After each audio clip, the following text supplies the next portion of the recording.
안녕하세요. 저는 지금부터 늘 간섭과 잔소리를 하는 시누이와 돈 쓰는 것에 벌벌 떠는 시아버지, 그런데 이런 데에는 엄청난 비밀이 있었는데요. 지금부터 저희 사는 얘기를 해볼게요. 그리고 결론부터 말하자면 끝내는 남편이 자기 아버지를 버리더군요. 남편이 이렇게까지 선택을 하게 된 것에는 저만 모르는 비밀이 숨겨져 있었습니다. 저라도 남편 입장이었으면 정말 그런 선택을 하지 않았을까 싶습니다. 그동안 잘 버텨온 것이 용하더군요. 남편은 이제 또 다른 인생을 살기 위해 많은 변화의 시기를 겪고 있습니다. 지금은 남편과 다시 연애 때로 돌아간 것 같습니다. 아픔을 겪고 나서 그런지 다시 설렘도 있고 앞으로의 삶도 기대가 됩니다. 저희는 만남도 남들과 다르게 예사롭지 않게 만났는데 결혼해서 사는 것도 순탄치가 않았네요. 저희는 사내 커플이었습니다. 남편의 첫인상은 참 강했어요. 누가 보면 이제 막 출소한 사람처럼 보였으니까요. 외모를 비하하는 스타일은 아니지만 살짝 남편의 첫인상은 짧은 스포츠 머리에 피부는 검은색에다 몸은 운동을 했는지 울그락불그락 하더군요. 여기에 말투가 영화에서나 나올 법한 조폭들의 말투였는데 살짝 무섭다는 생각까지 드는 사람이었지요. 남편은 저보다 3살 어리고 지방에서 일을 하다 도시로 이사를 하면서 일자리를 알아보았는데 일자리 구하기가 어려워 잠깐 배달 알바를 했었는데 이러다 계속 배달 알바만 하겠다 싶어서 일단 하던 알바 그만두고 여기저기 구직 신청해놓고 기다리고 있다가 운 좋게도 저희 회사에 어렵게 취직을 했다고 하더군요. 남편은 영업 쪽에 일을 맡게 되었는데 자신을 소개할 때 그러더군요. 자신의 외모 때문에 사람들이 처음부터 반감을 가지는데 어렵게 구한 직장인 만큼 최선을 다하겠다고 회식 때 자기소개를 그렇게 하더라고요. 그런데 생긴 외모와 다르게 쑥스러워하면서 얼굴이 홍덕모가 되었는데 나름 그 모습이 저에게는 좋은 느낌이었어요. 전혀 긴장하지 않을 것 같은 외모로 벌벌 떠는 모습을 보니 순수해 보였어요. 도시 남자들에게 보기 드문 모습이었어요. 어찌 보면 콩깍지가 그때부터 씌어지게 되었나 보네요. 저희는 회식을 잘 마치고 다들 파하는 분위기여서 저도 주섬주섬 옷을 입고 있는데 사장님이 잠깐만 얘기를 하자고 자기 옆으로 오라고 하더군요. 원래 저희 사장이 술을 안 먹을 땐 멀쩡하고 직원들 잘 챙기는데 주사가 아주 못된 버릇이 있어서 밥만 먹고 가는 직원도 있고 이런 분들은 경력이 찬 분들이라 가도 말이 없죠. 그러나 저처럼 말단 직원은 윗 상사들의 눈치도 봐야 하고 사장 눈치도 봐야 하니 밥만 먹고 일어날 수 있는 자리가 아니다 보니 어느 정도 분위기 맞추다 일어나거나 사장이 취했다 싶으면 몰래 도망을 가기도 했어요. 그런데 그날따라 사장이 평소보다 많이 취해서는 저를 부르는 겁니다. 저는 못 들은 척하고 그냥 옷을 입고 나가려고 하는데 아주 큰 소리로 저를 부르더군요. 그 상황에서 그냥 나갈 수 없어 일단 사장님 옆에 앉긴 했어요. 그런데 순식간에 이 사장 또라이가 제 어깨에 손을 넣었더니 저에게 기대려고 하는 겁니다. 순간 저는 사장의 손을 떼어내려고 했는데 이놈이 술에 취하니까 손 힘이 어찌나 센지 제 어깨를 더 힘주어 잡더군요. 그때 신입이었던 저의 남편이 사장의 손을 잡아 비틀어버렸어요. 다들 놀라서 어쩔 줄 몰라 하더군요. 사장도 어안이 벙벙한지 가만히 있더라고요. 남편이 사장한테 한마디 날렸어요. 이딴 식으로 직원을 대하는 건 아니지 않습니까? 사장이라 이 정도로 끝내는 겁니다. 하고 저를 일어나라는 눈빛을 보내더니 나가자고 하더군요. 그때 또 한 번 멋짐을 봤네요. 한 번도 느껴보지 못한 남자의 모습이었습니다. 솔직히 저희 남자 직원들은 사장 눈치 보느라 이런 모습은커녕 오히려 대략 빨리 비유 맞추고 끝내고 가자라는 식으로 저희를 마치 술집 여자처럼 대했거든요. 직장 내의 성희롱 정말 언제쯤 끝나나 했는데 저희 남편이 그때 완전 끝을 내줬어요. 그날따라 많이 놀라고 기분 더럽고 일을 그만둬야 하나 싶었는데 그때 남편의 도움으로 마음을 다시 다스릴 수 있었죠. 예전부터 퇴사 고민 안 했던 건 아니에요. 그런데 친구들 얘기를 들어보면 다른 곳도 여기저기 알려지지 않아서 그렇지 여자가 회사 생활하기 힘든 곳 많다고 하더라고요. 그나마 사장 이놈이 술만 안 먹으면 별 상관없는 회사였거든요. 저희 회사 일도 저에게 잘 맞고 재밌고 그동안 해온 것도 아깝고 그러니까 술만 먹으면 개되는 사장 빼고는 다 좋은 곳이어서 그동안 버텼거든요. 그런데 이 일로 이제는 고민하지 않고 회사를 다니게 되었어요. 정말 다음에 회식이 있었는데 사장 절대로 참석하지 않았습니다. 사장 술만 먹으면 그런 사람인 거 직원들이 말을 안 해주니 자신이 그렇게까지 하는 줄 모르고 있다가 이번에 된통 크게 당하고 회사 내에 말이 돌면서 사장도 알게 되면서 자기도 들은 게 있으니 나중에 머쓱했겠죠. 어쨌든 자기가 알아서 자리를 피하더군요. 한 번도 사장한테 덤비는 사람이 없어서 꾸준히 추태를 보였는데 사장이 이제는 대련 남편의 눈치를 보더라고요. 남편의 아주 큰 활약으로 회식의 자리가 즐거워졌어요. 저희는 그날 이후로 약간의 썸을 타게 되었어요. 회식 자리에서 나왔을 때도 그대로 저를 혼자 보내면 안심이 안 된다고 하면서 집 근처까지 데려다주는 자상함까지 보이더군요. 그날부터 저의 심장은 다음날 이 사람을 멀리서 보는데도 자꾸 심장이 나대는 거예요. 저는 연애라는 것을 한 번 더 해본 적이 없고 그냥 싹사랑 아니면 그냥 썸 이 정도만 해봐서 이번도 이러다 말겠지 했어요. 그런데 날이 갈수록 이 사람이 저에게 관심을 보이고 신경 쓰이게 하는 거예요. 그럴수록 저의 심장은 더 나댔어요. 점심을 먹고 나면 제 자리에 커피를 가져다 놓질 않나 퇴근 시간대가 되면 밖에서 저를 기다리고 있는 거예요. 저는 이 사람의 마음을 알고 싶어서 물어봤네요. 왜 나한테 잘해주는 거야? 잘해주고 싶으니까. 상사로서? 아님 누나로서? 참 가만히 보면 두뇌에 연애 안 해봤나요? 남자가 매일 커피 대령에 퇴근 시간에 맞추어서 기다리고 있으면 뭐겠어? 퇴근 시간에 기다리는 건 그냥 집이 같은 방향이니까 그러는 거 아니야. 바보 멍충이 이러더군요. 사실 저희는 회식 때 그 일이 있고 저를 집에 데려다 줬다고 했잖아요. 그날은 제가 놀라고 힘들었을까 봐 어떠한 말도 하지 않더라고요. 그런데 다음 날 또 저를 기다리고 있길래 저는 괜찮다고 거절을 했는데 이 사람 한다는 말이 자기도 저희 집 가는 방향이랑 같다고 하면서 저를 기다린 게 아니라고 하는데 조금 민망했어요. 저희는 그렇게 같이 버스를 타고 가면서 이런저런 얘기를 나누게 되었습니다. 제가 먼저 내리고 남편은 한두 정거장 더 가는 것 같았어요. 저희는 아침에 서로 다르게 출근을 하고 퇴근 때는 서로 약속이라도 한 것처럼 같이 움직이게 되었죠. 이상하게 저는 한 달 동안 이 사람과 다니면서 저녁 약속을 아예 잡지 않았어요. 이 사람도 마찬가지로 약속이 없었던지 저와 같이 퇴근을 했네요. 회사 내에서는 제가 상사니까 반말을 안 했는데 밖에서는 제가 누나니까 회사를 나오면 바로 반말로 말을 했는데 자꾸 자기 보고 동생 취급하지 말라고 하는데 그때까지도 저는 이 사람의 마음을 몰랐어요. 그냥 저 혼자만의 썸이겠니 했거든요. 눈치 없는 저를 위해 남편이 용기 내서 저에게 버스 안에서 프로포즈를 했네요. 그것도 2달밖에 안 봤는데 저에게 결혼하자고 하는 거예요. 놀라기도 했지만 얘가 아직 어려서 감정에 즉흥적이구나 싶었어요. 그런데 즉흥적이 아니구나 했던 게 반지도 준비하고 가방에서 꽃까지 꺼내면서 저에게 무릎을 꿇었어요. 버스 안에는 퇴근 시간대라 사람이 꽤 있었는데 그런 용기를 내서 처문을 하니까 거절을 할 수가 없었어요. 저희는 집에 가는 도중에 버스에서 내려 서로의 마음을 확인했네요. 정확히 그날을 첫날로 하고 회사엔 비밀로 하고 사귀게 되었어요. 늦게 배운 도둑이 날 새는 줄 모른다고 저는 연애라는 걸 처음으로 해서 그런지 제 삶이 이 사람 거 있냐 살기 시작했어요. 저라는 사람을 완전히 이 사람에게 맞추게 되었죠. 사랑을 하면 변한다는 말 실감이 되더군요. 감정 표현에 미숙했던 저는 남편을 만나면서 하나하나 변하기 시작했습니다. 좋으면 좋다고도 말하고 잘못했으면 미안하다고 사과도 하게 되고 완전 자존심도 내려놓게 되더군요. 이런 게 사랑의 힘인가 싶었습니다. 저는 이 생에 이 사람이 마지막 제 남자가 될 것처럼 열렬히 사랑했네요. 이 사람 또한 제가 그렇게 해주는 것에 고마워하고 많이 아껴주고 사랑해줬어요. 저희는 그렇게 비밀사내 연애를 6개월 하다가 결혼을 하기로 했어요. 만난 지 1년도 되지 않아 결혼을 결심했네요. 친구들은 무모한 결정 아니냐고 했지만 저는 솔직히 결혼이라는 거나 사람을 만나는 것에 대해 많은 시간이 필요하다고는 생각하지 않는 사람 중에 하나예요. 남이 저를 속이려고 하고 만남을 한다면 얼마든지 속일 수 있는 것처럼 짧은 만남에서 진심을 보았다면 괜찮다고 생각했어요. 그런데 결혼은 둘만 하는 게 아니라는 걸 결혼 준비하면서 알게 되었습니다. 결혼은 집안과 집안이 하는 거구나라는 걸 상견례 때부터 알게 되었네요.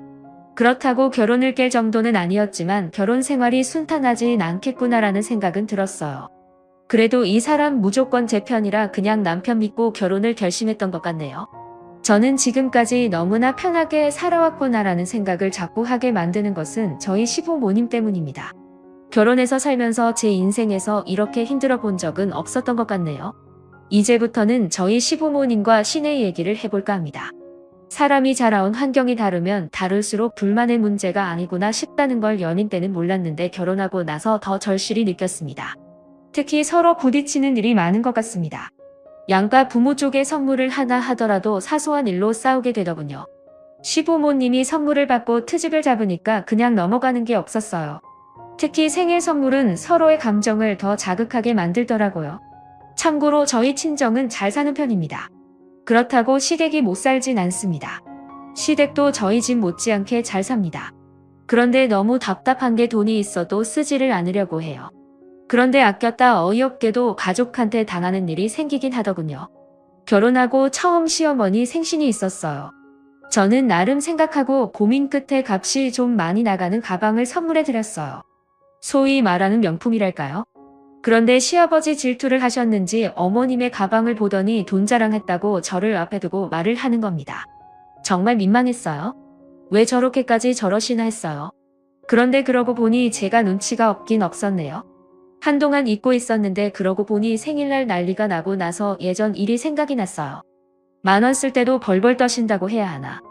한 번은 결혼 전에 저하고 신랑 그리고 예비 시어머니 이렇게 다 같이 바람을 쐬러 갔다가 저희가 통 크게 식사 대접하고 가다가 마침 재래시장이 있어서 거기 둘러서 물건을 사기로 하면서 일어난 일이 있었는데 그때 일이 생각났어요. 그런데 어머님과 아버님이 거기서 대판 싸우게 되었네요. 어머님이 필요한 게 있다고 물건을 집어들었는데 아버님은 쓸데없이 자꾸 산다고 어머님이 사려고 한 것을 자꾸 내려놓는 거예요. 저는 아버님이 왜 저러나 싶었습니다. 어머님이 본인 거 사는 것도 아니고 가족들 먹일 재료들 사는데 왜 저렇게까지 할까 싶었죠. 어머님도 참다 터지고 말았어요. 저 보기 민망했던지 사시려고 했던 고사리를 부대채 시아버지를 향해 던져버렸어요. 푸대가 터지면서 고사리 몽탱이가 여기저기 떨어지고 그때 일을 생각하면 참 기가 막히네요. 결국 그 고사리 제가 계산하니까 시아버지 아무 말 안 하더군요. 제가 그날 시어머니 필요한 거 이것저것 다 사드렸어요.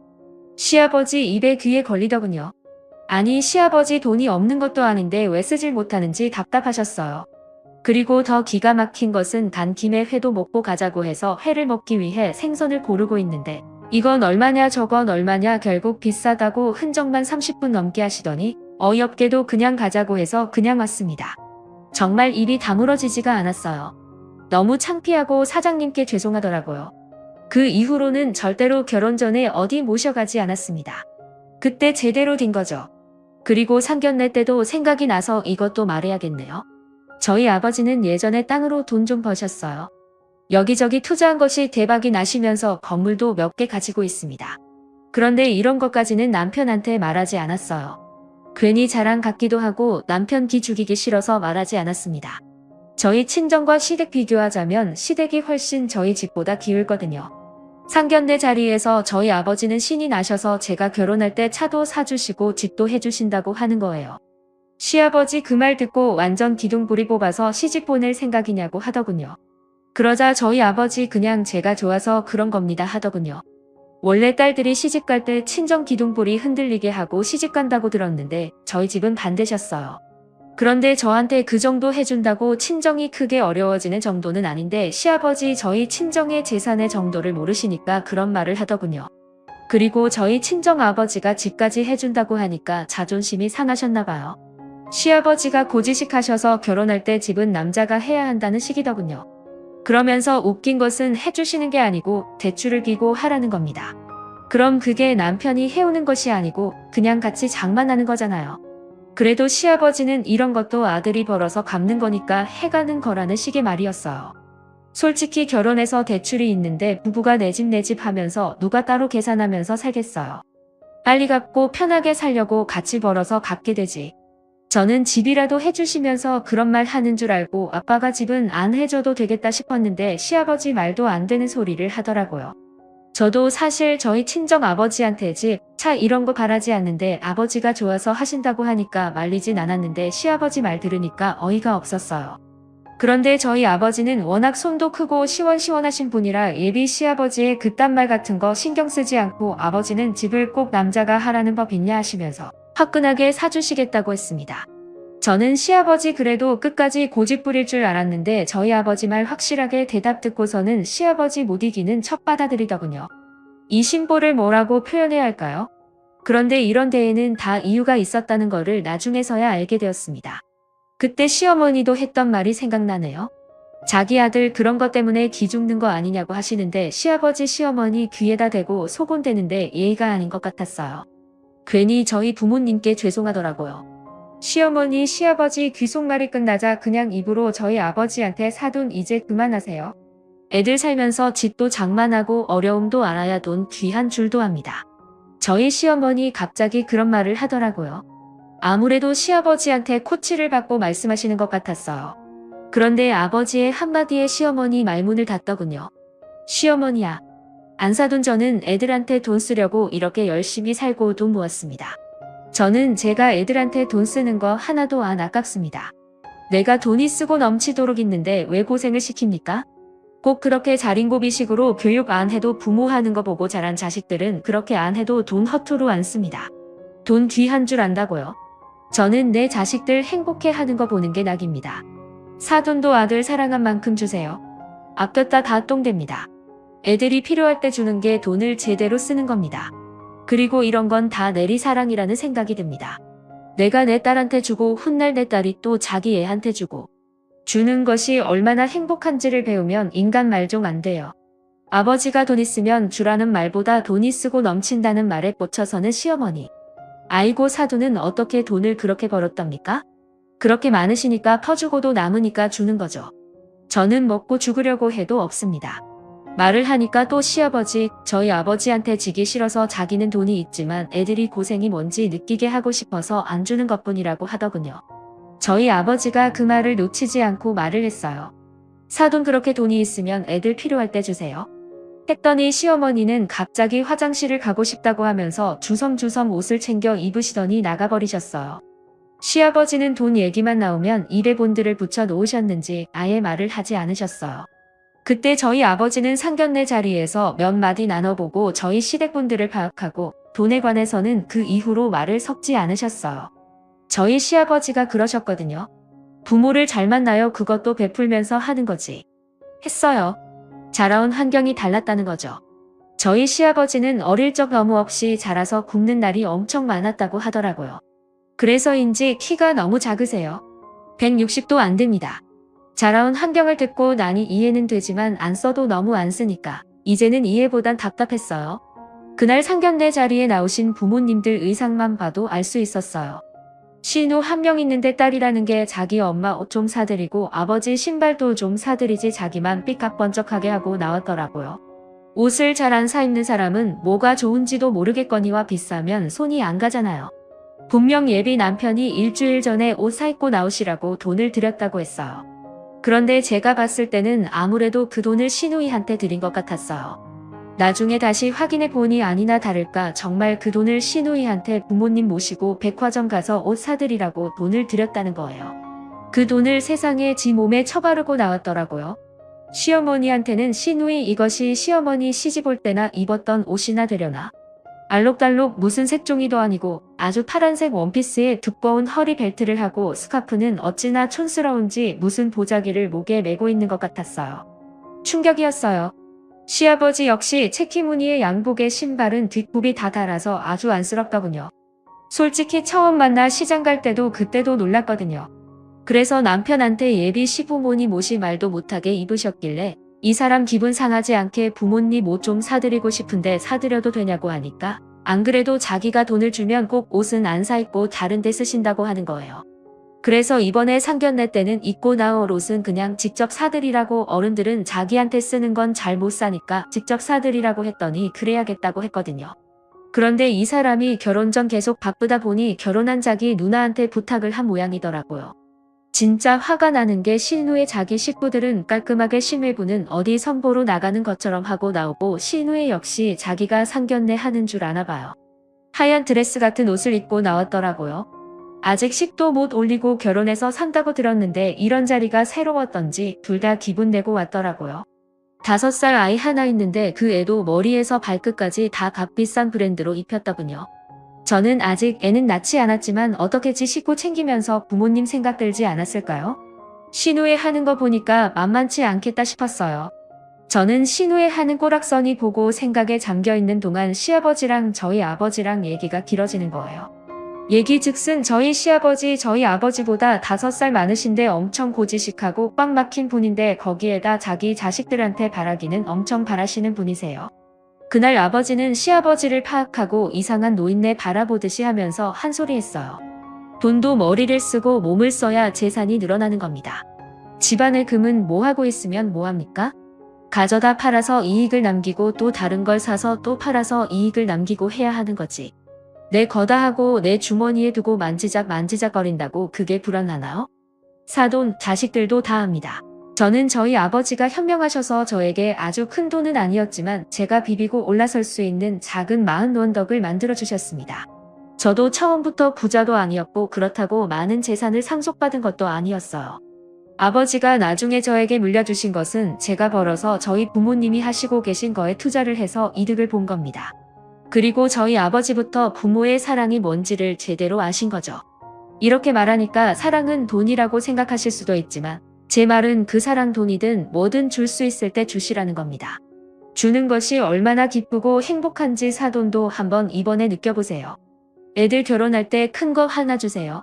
지고만 있으면 뭐합니까? 하니까 시아버지 얼굴 벌겋게 달아올라서는 입을 꼭 닫고 계시면서 술만 연속 들이키고 계시더군요. 아버지도 이렇게까지 저희 시아버지한테 강요하지 않으려고 했는데 시아버지께서 계속 먼저 자기는 가지고 있는 게 엄청 많다. 하지만 자식들 고생해봐야 돈 귀한 줄 아니깐 일부러 안 준다 이러니까 그냥 친정아버지가 일부러 더 찔러댔어요. 그런데 긴 침묵을 깨고 하신 소리가 너희들 나한테 바라지 마라. 난 내 엄마랑 나 먹고 살다 죽을 정도의 돈밖에 없다. 절대로 돈 못 주니까 바라지 마라 하시는데 꼭 저희가 돈 달라고 하는 것 같았어요. 그래서 제가 걱정 마세요. 지금 못 주시면 나중에 주실 수 있을 때 주세요. 그렇다고 꼭 달라는 소리 아니에요. 주신다면 감사하게 받겠다는 거예요. 했더니 시댁 쪽에 시누이 그리고 시아버지 표정이 어이없다는 표정이었고 화장실에 갔던 시어머니 들어오시면서 저의 말을 듣고 너 아직 결혼도 하기 전에 너무 나서는 거 아니냐? 말을 당차게 하네. 너 설마 할 말 다 하는 성격이냐? 난 그 꼴 못 본다. 사돈도 알아두세요. 저는 또박또박 말 듣고 하는 며느리 가만 안 두려고요. 하면서 그 자리에서 기선제압을 하더군요. 저희 엄마 그런 말까지 듣고 가만히 안 있죠. 저희 엄마가 곱상하게 생겨서 말 한마디 안 하고 있으니까 숙맥이라고 생각하셨던 것 같아요. 엄마가 드디어 입을 여줬어요. 저희가 더 긴장되더군요. 아 그러세요? 저도 사이가 내 딸한테 못하고 저희들 말에 또박또박 말 대꾸라도 하면 저도 가만 안 둘 겁니다. 알아두세요. 여자만 며느리 노릇 하라는 법 없지 않습니까? 그리고 시대가 변했는데 여자가 결혼하면 시댁 집안에 맞춰야 한다 이런 고리타분한 말 하지 마세요. 사돈이 며느리였듯이 저도 사이였습니다. 우린 애들이 서로 좋다고 해서 결혼한다고 해서 한 가정을 새롭게 이쁘게 지혜롭게 꾸며나갈 수 있도록 지지해주는 것이지 배나라 간나라 하면서 참견하고 심판하고 결정해주는 사람들이 아니라는 걸 꼭 알고 계셨으면 합니다. 사돈이 내 딸을 가족들의 밥이나 하고 집안에 청소나 하는 그런 취급하시면 저도 매주 사이 불러서 저희 집 밥하고 청소시키렵니다. 서로 지킬 것은 지켜가며 가족이 서로 도와가며 살아야지 한 사람만 희생자가 되지 않는 그런 가정을 만들어 주셨으면 합니다. 이것 또한 부모가 하기 나름이기 때문에 말하는 거예요. 말하자 시어머니 저희 엄마의 말에 말문이 막혔는지 어떠한 말도 못하고 참나 한 소리하고 시아버지만 하셨어요. 시부모님들이 아무 말 못하고 있으니까 갑자기 시누이 이것이 어른들 얘기에 끼어들어 그럼 그렇게 귀한 공주 같은 딸을 모시고 살지 왜 시집을 보냅니까 하더군요.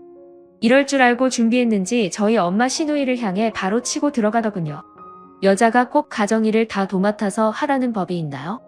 사돈도 결혼해서 애까지 키우고 있으니까 더 잘 알겠네. 요즘은 맞벌이도 많고 하는데 왜 이렇게 여자는 밥하고 빨래하고 집안일하고 밖에 나가 일도 하고 남자는 일만 하고 들어와 차려진 밥 먹고 TV 보면서 쉬고 있어야죠? 했어요. 그러자 시누이 말 못하고 있는데 시어머니 이 말에 자신이 그러고 있는 거 알아준 것 같다 속이 시원했는지 갑자기 돌변해서는 엄마 말에 맞장구를 쳤어요. 맞아요. 왜 여자만 같이 일하고도 밥하고 살림하고 애보고 하이고 사돈이 내 속을 알아주네. 당신 잘 들었지? 우리 집 얘기를 하고 있잖아. 시어머니 너무 웃겼어요. 시어머니 아까 당신이 했던 말 다 잊어버리고 갑자기 저희 엄마랑 하나가 되어 신이 나서 좋아라 하셨어요. 그런 모습에 시아버지 줏대를 바로잡아 뭐야 당신 어느 편이야? 하셨어요. 시어머니 어이없는지. 뭐 편이 어딨어. 나도 이제 나 혼자 다 안 할 거요. 내가 바보 멍충이처럼 헛살았어. 내가 당신보다 어리고 며느리 엄마하고 동갑인디. 지금 눈이 있으면 보라고. 내가 훨씬 언니 같잖아. 여자는 남편에 따라 다르다더니 사돈 보니까 알겠네. 우리도 돈이라면 없는 집도 아닌데 돈 있으면 뭐래 쓰지를 못하게 하는데. 내가 헛살았어. 내가 한순간에 잘못된 선택을 했어. 그게 뭐가 죄라고. 어리석었어.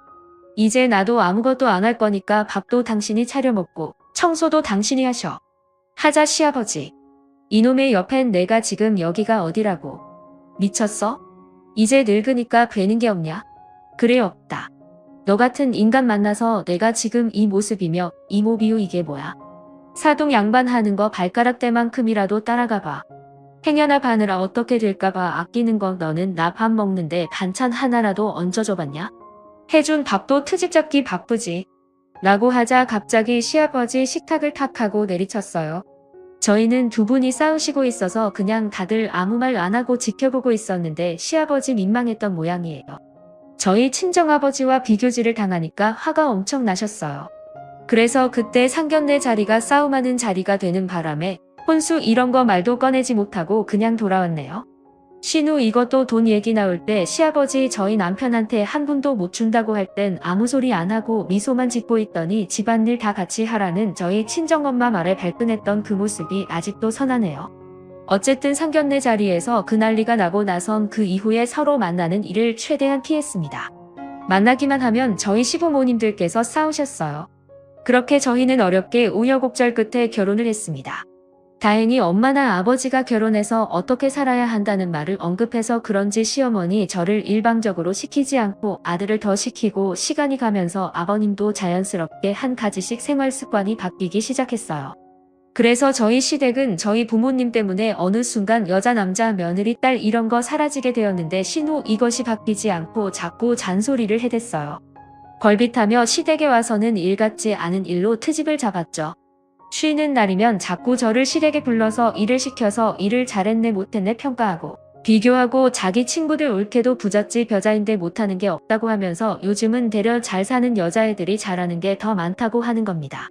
정말 시어머니도 안 하는 잔소리를 신우가 하니까 미워서 저를 시댁에 부를 때 핑계를 대고 안 간 적도 있었는데 그것도 너무 써먹으니까 안 통해서 그냥 있는 그대로 솔직하게 안 간다고 했어요. 그랬더니 한 번은 그날도 어김없이 신우가 시댁에 왔다고 오라고 해서 그날은 진짜 그냥 쉬고 싶다고 못 간다고 했습니다. 그랬더니 신우 전화해서 어른이 오라고 하면 퍼뜩 달려와야지 버르장머리까지 거론하며 저에게 말대포를 싸더군요. 저는 남편과 싸우고 싶지 않아서 제 선에서 끝내려고 몇 번은 갔는데 이번만큼은 정말 가고 싶지 않아서 안 갔어요. 신우는 가만히 보면 꼭 일만 벌려놓고 저를 불러요. 그래서 더 가고 싶지 않았어요. 신우 보면 뭘 그리도 저를 잡으려고 기선제압에 나서는지 이해가 안 돼요. 저를 잡아놓고 뭐 하려고 하는지. 그런데 가만히 시간을 가지고 보니 자기들은 왕대접 받고 저는 시댁 식구들 뒤칠 다거리로 시키려고 하더군요. 싸가지 없는 신우, 지 딸 시댁에 데려다 놓고 뒤치다거리도 저한테 시키더군요. 애가 자기한테 뭘 해달라고 원하면 속모한테 해달라고 해 하면서 저에게 보내는 거예요. 아니 신우 딸이 제 딸입니까? 왜 저한테 마치 자기 딸이 제 딸이냐 저에게 떠넘기시는지. 아휴 또 흥분했네요. 그래서 이번엔 그냥 무시했어요. 그랬더니 신우 이것이 저희 집으로 반찬거리 만들 재료를 가지고 쳐들어왔어요. 황당했습니다. 시어머니가 급하게 모임을 간다고 신우한테 부탁을 했나봐요. 그런데 신우 어머니한테 돈까지 받아서 자기가 반찬까지 하는데 하다가 갑자기 며느리가 있는데 왜 내가 해야 하나 라는 생각이 들었다네요. 아니 시어머니 반찬 만들면서 자기 반찬 더 보태서 만드는데 말입니다. 뭐가 그리 억울한지 그걸 다 싸매고 왔더라고요. 저는 못하니까 가지고 당장 나가라고 했어요. 그랬더니 신우 이것이 욕을 하고 달려들면서 제 옷을 잡아당기길래 저도 옷 똑같이 잡아당기면서 싸우게 되었습니다. 이것이 먼저 제 머리를 치길래 저도 똑같이 쳤어요. 막고 있으라는 법 없잖아요. 저는 성질의 대문을 활짝 열어 제치고 그 반찬 재료들 죄다 현관 밖으로 던져버렸어요.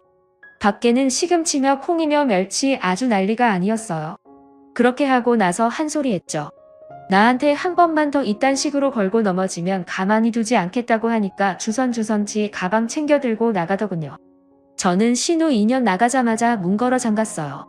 화가 삭혀지지가 않아 냉장고에 있는 맥주 한 잔 했더니 그제서야 진정이 되더군요. 이제는 가만히 있지 않으려고 했습니다. 그날이 신우와 싸움이 처음이자 마지막 싸움이고 그날이 마지막으로 본 날이기도 했네요. 그리고 시댁에선 저희 둘이 싸운 걸 말하지 않았는지 아무 말 없더군요. 아무래도 신우 저한테 맞은 거 말하기 쪽팔렸는지 말 안 했던가 보더군요. 그런데 신우와 그런 일이 있고 나서 2달 동안 얼굴을 못 봤는데 그 이유가 저는 신우가 저를 피해 시댁에 오지 않은 줄만 알았는데 알고 보니 제가 결혼하기 전부터 자기 부모님 재산 늘려준다고 시어머니 모르게 시아버지만 꼬셔서 투자했다가 완전 쫄딱 망해버렸어요. 한 푼도 못 건지고 휴지 조각되고 말았죠. 시어머니 하루는 전화해서 집에 빨간 딱지 붙이러 여러 사람이 왔다고 해서 서둘러 시댁에 가보니 정말 물건에 딱지가 붙어 있더군요. 그런데 시댁에 값나가는 물건도 없지만 물건이 없어서 많이 붙어 있진 않더군요. 그런데 문제는 집이 넘어가게 되었더라고요. 평생 돈 벌어 집 장만하고 재산 늘리는 재미로 사신 시아버지. 자린고비에서 지독하게 돈 모은 거 다 날렸어요.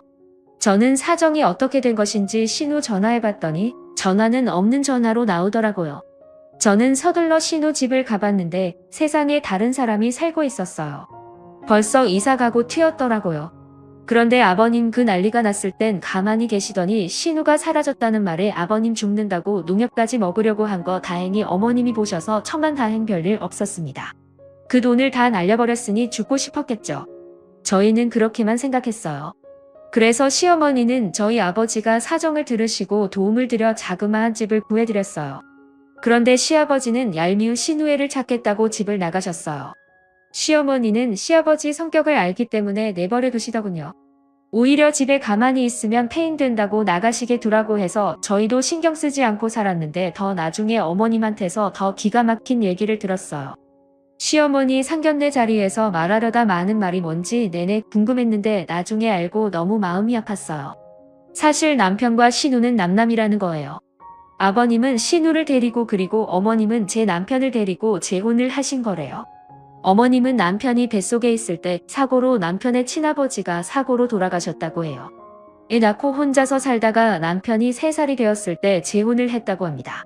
그래서 시집살이를 엄청 당하고 살아도 또다시 자식한테 아버지 없는 자리 만들어주지 않으려고 힘들어도 참고 숨죽이고 할 말 못하고 죄인처럼 살아오셨다고 하더라고요. 옛날 부모님 세대에는 다들 그러셨다고 얘기는 들었지만 저희 시어머니가 그런 분인 줄은 몰랐네요.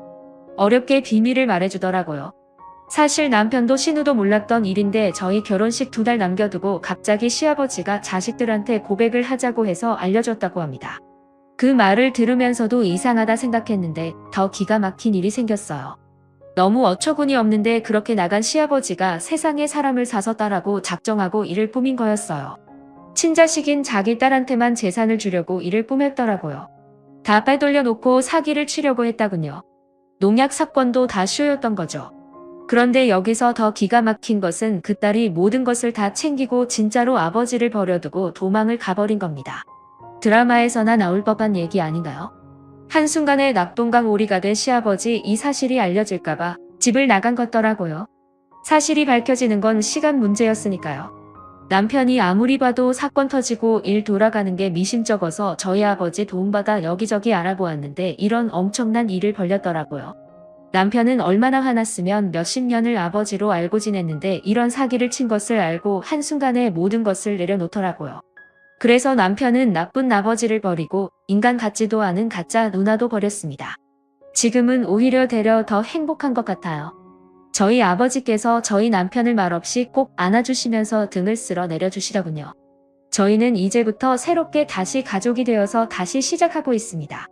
거짓으로 시작한 거짓 사랑 끝내는데 참 오래 걸린 것 같아요. 한편으로는 차라리 너무 잘된 일이 아닌가 싶습니다. 이제부터는 저희 남편이랑 시어머니 꽃길만 걷게 해주고 싶어요. 다음 사연입니다. 안녕하세요. 가족일이라 어디서 터놓고 얘기하기도 부끄러워서 답답한 마음 좀 터놓고 다른 분들 얘기도 듣고 싶어서 이렇게 했습니다. 전 남자친구와 결혼 전제로 교제를 시작했고 양가에도 결혼에 대해 미리 알렸고 허락도 받았습니다. 원래대로라면 19년 가을에 상견례를 하고 20년 봄에 결혼해야 했었죠. 제 위로 언니가 있는데 집에 알릴 당시에 언니에겐 남자친구도 없었고 언니는 결혼 자체에 생각이 없다고 했습니다. 언니보다 먼저 결혼해도 상관없다고 언니 부모님의 허락을 받았고 결혼 계획 또한 양가 집안에 다 알린 상태라 시일이 가까워지면서 5월 단위까지는 결정된 상태입니다. 날짜 조율해서 진행하기로 했습니다. 우리 집에 인사를 드리러 가기 2주 전 갑자기 언니가 남자친구를 집에 데려와서 인사를 드리더라고요. 저는 언니가 인사드리는 하루 전날 얘기를 들었고 언니에게 정식으로 인사드리는 거냐, 결혼은 언제 할 생각이냐, 내가 결혼 준비하고 계획 세우고 그러고 있는데 언니 나랑 날짜 겹쳐서 준비하려고 하는 거냐 등등 다 따져 물었고 돌아오는 대답은 정식으로 인사드리는 것이 아니 그저 양가에 이런 사람과 교제한다고 알리는 것뿐이다. 그저 가벼운 인사드리는 거다였습니다. 사족을 붙이자면 이 인사드리는 것에도 잡음이 있었습니다. 남자 데려와서는 약속 시간보다 2시간 늦게 도착해 부모님께서 그 시간 내내 기다리셨고 와서 1시간 있다가 갔으면서 남자 집은 전날 그 지역으로 미리 출발하고 식사 준비도 돕고 가서 4시간에서 5시간 이상 있다 왔습니다. 우리 집을 무시하는 거다 난 이해가 가지 않는다고 했지만 부모님께서는 더 큰 소리가 나는 걸 원치 않으셔서 앞으로의 행동을 지켜보신다며 덥고 가자고 잘 달래셨습니다. 본론으로 돌아와서 그렇게 인사드리더니 갑자기 결혼하겠답니다. 그것도 제가 점 찍어 놓은 날의 말이죠. 언니의 말에 부모님도 당황하셨고 왜 그리 급하게 가냐 하시면서 한 해 더 늦게 하자 아니면 가을에 하자 하고 중재안을 내놓으셨지만 언니는 다 거절했고 꼭 봄에 해야겠답니다. 타협점이 보이지 않자 남자친구와 상논 끝에 우리가 가을에 하는 거로 양보했습니다. 언니는 봄에 하고요. 그렇게 저희 커플이 양보하자 기다렸다는 듯이 칼같이 날짜 잡고 상견례를 하고 준비 딱딱 하더라고요. 그 기간 고맙다 미안하다는 그 어떤 말 한마디도 듣지 못했습니다. 저보고 드레스같이 봐달라고 날짜까지 알려줘 놓고 연락이 없어 다시 연락해 알고 보니 이미 다녀온 상태더라고요. 청첩장까지 다 돌렸지만 감기 사태 때문에 결국 언니 결혼식은 늦봄으로 늦추었습니다. 이것도 가을에 제가 받아놓은 그 달로 또 옮긴다고 해서 집안이 한 번 더 뒤집혔는데 부모님께서 그만 좀 뺏으라고 그날 안 된다고 여름 오기 전으로 날 잡고 감기가 끝나지 않는다며 가족들만 모여서 그렇게 하자고 주장하셔서 그리 결정되었습니다. 현재는 신혼집에 둘이 같이 사는 상태입니다. 혼인신고 여부는 모릅니다. 후에 생각해보니 아마 결혼준비 자금 때문에 그리 서둘렀던 게 아닐까 하는 의심이 들긴 하더라고요. 저희는 양가 도움 없이 저희 힘으로 다 하기로 했지만 언니네는 상대적으로 금전적인 부분에서 부족해 양가의 도움이 필요한 상황이니 아마 저희가 먼저 하면 그런 면으로 비교가 돼 지원을 덜 받던지 눈치 보이게 되는 상황이 되니 그리 기를 쓰고 먼저 하려던 게 아닐까 싶긴 하더라고요. 사실 저랑 제 남자친구가 결혼을 미리 준비하고 계획했던 큰 이유가 하나 있는데 남자친구가 외동아들인데 부모님께서 건강이 좋지 못하십니다. 일상생활 하는 데는 큰 무리는 없으셨지만요. 그러다가 감기 터질 때쯤 어머님께서 쓰러지셨고 현재 병원에 입원 중이시나 담당 의사가 앞으로 길어야 3개월에서 4개월이라고 진단 내린 상태입니다. 당장 내일 더 악화하셔도 이상하지 않은 상태라고 합니다. 감기와 어머님 건강 때문에 가을에 하려고 했던 결혼 준비 자체도 아예 중단되었고 언제 하게 될지 가늠조차 되지 않습니다. 함께 나눌 형제도 없어 혼자 그 모든 짐을 떠안고 힘들어하는 남자친구는 지금 현실 자체를 버티는 것도 힘겨워하고 있고 결혼식도 보여드리지 못하고 그리 손주 보고 싶어 하셨는데 손주도 못 보여드리는 그런 상황에 너무 죄송스러워합니다. 물론 저도 마찬가지고요. 만약 언니가 내 결혼식 날짜를 가로채지 않았더라면 어머님께서는 결혼식에 참가하실 수 있으셨을 것이고 손주도 보셨을 수도 있을 것이고 이렇게 건강도 나빠지지 않으셨을 수도 있지 않았을까 하는 마음에 언니가 너무 밉고 속상하고 그렇더라고요. 피하지 못할 현실에 그저 그 원인을 언니에게 떠넘기고 언니 탓을 하고 싶어하는 그런 마음이려나 싶다가도 속상함과 화남 남자친구와 예비 시부모님께 죄송스러운 마음이 복잡하게 됩니다. 남자친구는 이미 지나간 일이고 우리가 결정한 거니 더 생각하고 되새기게 되면 우리만 쏙 끓이고 속상하게 되니 생각하지 말자고 더 얘기하지 말자고 했습니다. 언니는 결혼 준비하면서 미안하다 고맙다 어찌한다고 하는 말은 하지도 않고 오히려 결혼 후에 남자 지역으로 가게 되니 새로 직장을 알아봐야 하는데 저희에게 취업 알선을 부탁하더라고요. 나 참 물론 거절했습니다. 그 지역이 제가 사는 지역과 가깝습니다. 앞으로 결혼한 이후에 언니네에 대한 도움은 전혀 없을 것이고 원래 있던 교류도 거의 다 끊은 상태입니다. 쓰다 보니 너무 길어졌네요. 생각도 정리가 되니 언니에 대해 반감이 더 커지고 남자친구에게 한없이 더 미안해지네요. 요즘 밥도 잘 못 챙겨 먹는데 이따가 오면 밥이랑 더 챙기고 그래야겠네요. 아참 빠진 내용이 있어 추가 조금만 더 하자면 매번 분란 있을 때마다 제가 언니랑 한바탕 하고도 집도 난리쳤지만 남자친구가 외동아들이라서 그런지 제 형제의 자매에 대해서 관대하게 대하더라고요. 제가 난리치면 옆에서 남자친구는 오히려 좋게 생각하자며 말리는 그런 모습이라 저보다 제 남자친구가 제 가족에 대해 더 너그럽게 생각하고 그러는 것 같더라고요. 그래도 제가 좀 더 강경하게 나갈 필요는 있을 것 같습니다. 오늘의 사연은 여기까지입니다. 구독, 좋아요 꼭 눌러주세요. 감사합니다.